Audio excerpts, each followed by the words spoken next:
അടുത്തിടെ സോഷ്യൽ മീഡിയയിൽ പ്രധാനമന്ത്രി മോദിയെ വധിക്കാനായിട്ട് ഒരു ശ്രമം നടന്നു എന്ന ചില അഭ്യൂഹങ്ങൾ പരക്കുകയുണ്ടായി.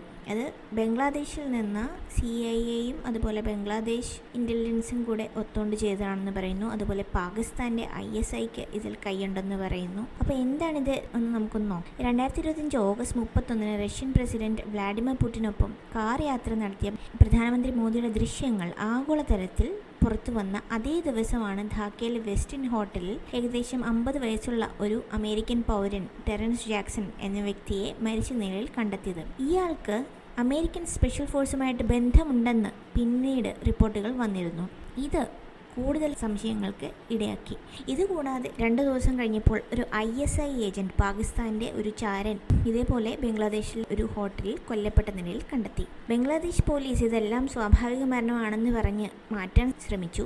കൂടാതെ US എംബസി അതിവേഗം ടെറൻസിൻ്റെ മൃതദേഹവും അതുപോലെ വ്യക്തിപരമായ വസ്തുക്കളും ഏറ്റെടുത്തതും നിരവധി കോൺസ്പിറസി തിയറിക്ക് വഴിവെച്ചു. ഓട്ടോപ്സി നടത്താതിരുന്നത്, അതുപോലെ എംബസി ഉദ്യോഗസ്ഥർ ഡിവൈസുകളും അതുപോലെ രേഖകളും വേഗം എടുത്തു മാറ്റിയതും, അതുപോലെ ഇയാൾ ചെക്ക് ഇൻ ചെയ്ത തീയതികളിലെ വൈരുദ്ധ്യം തുടങ്ങിയ വിവരങ്ങളെല്ലാം രഹസ്യത ഏറിപ്പിച്ചതായി നിരീക്ഷകർ ചൂണ്ടിക്കാട്ടുന്നു.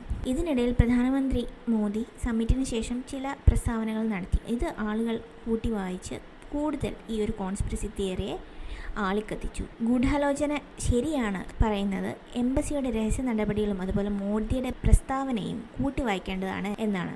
എന്നാൽ ഇതിനെ എതിർക്കുന്ന ആൾക്കാർ പറയുന്നത് US പ്രതിരോധ വകുപ്പിൽ നിന്നോ അല്ലെങ്കിൽ ഇന്ത്യയുടെയോ റഷ്യയുടെയോ ഇൻ്റലിജൻസ് ഏജൻസികളിൽ നിന്നോ യാതൊരു ചോർച്ചയും ഉണ്ടായിട്ടില്ല എന്നതാണ്. പുടിൻ്റെ ഓഫീസ് അതുപോലെ പ്രധാനമന്ത്രിയുടെ ഓഫീസും ഇതിനെ സാധാരണ ദ്വിപക്ഷ ചർച്ചകളായിരുന്നു എന്നാണ് വ്യക്തമാക്കിയിട്ടുള്ളത്. എന്നാൽ ഇതിനെ പൂർണ്ണമായിട്ട് ഇതിനെ ഒരു കൺസ്പിറസി തിയറിയായിട്ട് പൂർണ്ണമായിട്ട് എഴുതിത്തള്ളരുത് എന്നാണ് പൊതുവെ എക്സ്പേർട്സുകൾ പറയുന്നത്. സോ ഇതേപ്പറ്റി നിങ്ങൾക്ക് എന്താണ് പറയാനുള്ളത്? നിങ്ങളുടെ അഭിപ്രായങ്ങൾ കമൻറ്റ് സെക്ഷനിലിടുക. എല്ലാവർക്കും നല്ലൊരു ദിനം നേർന്നുകൊണ്ട് നന്ദി, നമസ്കാരം.